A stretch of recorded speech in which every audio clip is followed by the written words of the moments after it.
Kemerdekaan bukan sekadar bebas daripada penjajahan, tetapi juga bermaksud kebebasan untuk membina masa depan yang lebih baik.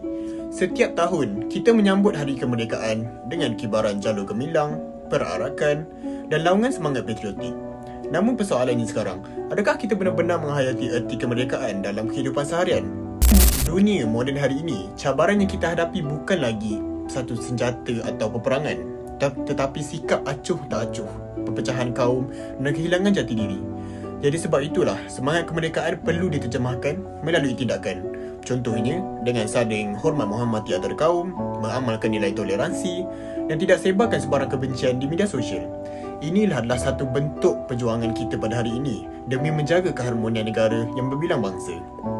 Sebagai rakyat Malaysia, tanggungjawab kita bukan hanya menghafal tarikh kemerdekaan, tetapi juga menghargai pengorbanan para pejuang terdahulu. Mereka bermandi keringat dan darah untuk memberi kita peluang hidup dalam negara yang aman dan berdaulat.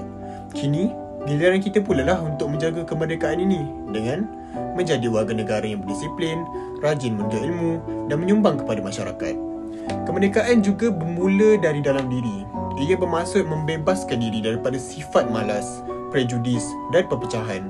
Setiap tindakan kecil seperti membuang sampah di tempat yang betul atau menghormati guru dan orang tua adalah satu cerminan cinta kita kepada tanah air.